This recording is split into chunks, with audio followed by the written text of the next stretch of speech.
Ako po si Erwin Laksa Berber Jr. Magandang umaga po sa inyo. At ipapakilala ko po sa inyo ang aming group sa paggawa ng atsara. Ang tawag ko po sa group namin ay ang Atsara Boys. At I will start from myself sa left side corner.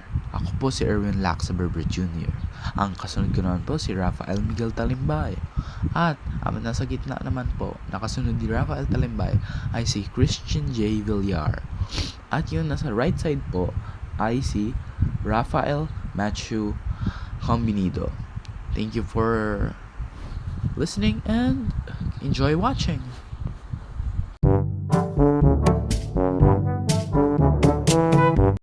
Dito na po kami nag-start na i-chop ng 4x4 yung papaya dahil binalatan na po namin. Dito naman po sa carrots, nag-start na po kami mag-cut ng bite-sized pieces dahil na-design na po namin yung flower design ng carrot. And dito naman po sa bell pepper, si Rafael Talimbay po yung nag-cut ng french fries pieces, yeah. Dalawa po yan na bell pepper. Pati na rin po dito sa green bell pepper, dalawa po ang aming kinat. Same lang po sa pagkat ng red bell pepper. Dalawa po yan. At dito naman po sa sibuyas, kinat lang po namin as usual na kinakat po namin. Habang dito rin po sa bawang, as usual lang po namin kinat. Lastly, ang luya po. Kinat po namin to ng large bite pieces kung saan malaki-laki po talaga para crunchy.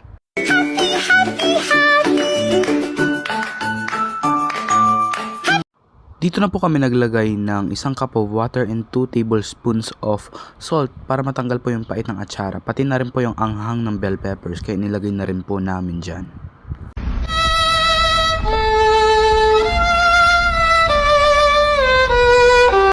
Dito na po namin tinanggal yung tubig ng atsara namin na binabad for namin for 10 minutes.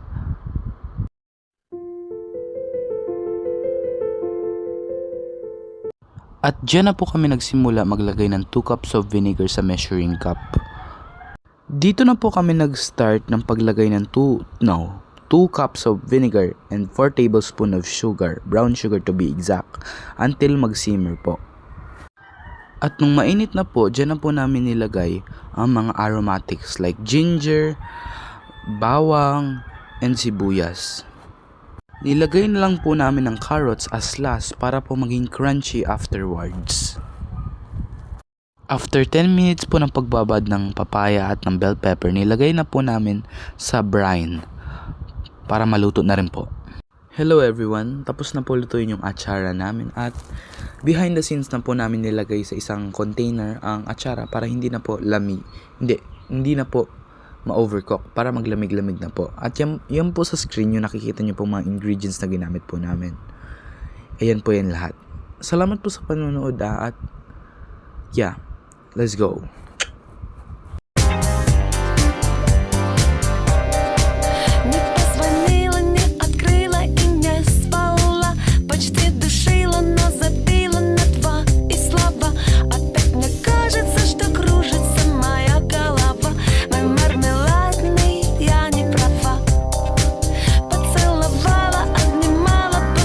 At dito na po kami nagtatapos. Salamat po sa panonood ng aming atsara making. I hope na na-enjoy nyo po yung panonood ng aming paggawa ng atsara. At salamat po sa panonood. Sana na-enjoy nyo po talaga and bye-bye. Thank you.